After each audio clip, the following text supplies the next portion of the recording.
1960 চেঞ্চুৰীৰ আগত মানুহে ভাবিছিল যে মানুহৰ ব্ৰেইন এটাই আছিল আৰু এটা ব্ৰেইনেৰে চিন্তাধাৰা কৰিছিল।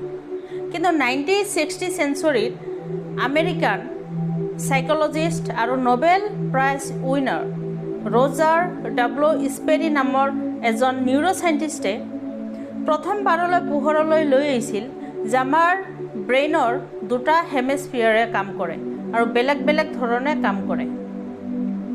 আমাৰ লেফ্ট ব্ৰেইন আৰু ৰাইট ব্ৰেইন ডমিনেন্সৰ অনুসৰি আমাৰ ব্ৰেইনৰ প্ৰতিটো ছাইড বেলেগ বেলেগ চিন্তাধাৰাৰে পৰিচালিত।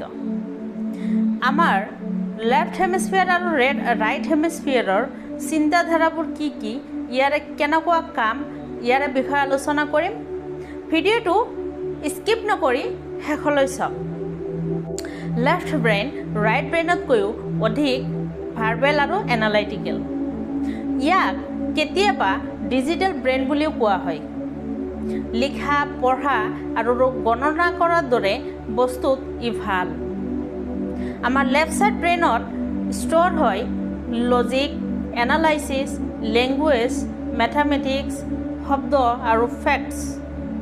এইবিলাক আমাৰ লেফ্ট ছাইড আৰু আপোনাৰ নাম্বাৰছ, এইবিলাক আমাৰ লেফ্ট ছাইড ব্ৰেইনত ষ্ট'ৰ হয়। ৰাইট ব্ৰেইন অধিক ভিজুৱেল আৰু ইনটুইটিভ। ইয়াক কেতিয়াবা এনালগ ব্ৰেইন বুলিও কোৱা হয়। আমাৰ ৰাইট ব্ৰেইনত কি কি বস্তু ষ্ট'ৰ হয় বলক জানো। Creativity, imagination, holistic thinking, intuition, art, music আৰু non verbal, feeling, visualization, tone of songs and day dreaming, এইবিলাক আমাৰ ৰাইট ছাইড ব্ৰেইনত ষ্ট'ৰ হয়। অকল আমাৰ লেফ্ট ছাইড ব্ৰেইন বেছি ইউজ হয় ৰাইট ছাইডৰ তুলনাত।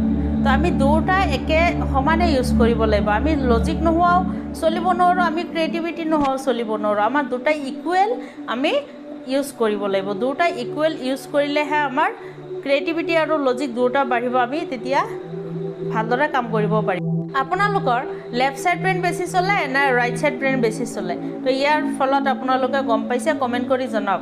90% মানুহৰ লেফ্ট ছাইড ব্ৰেইন বেছি চলে আৰু ৰাইট ছাইড ব্ৰেইন 10% মানুহৰহে বেছি চলে। তো আমি ভিডিঅ'টো ছাবস্ক্ৰাইব কৰক, লাইক কৰি দিয়ক আৰু যিমান ফ্ৰেণ্ডছ আছে, ফেমিলি মেম্বাৰ আছে, চবকে আপুনি শ্বেয়াৰ কৰি দিয়ক ভিডিঅ'টো।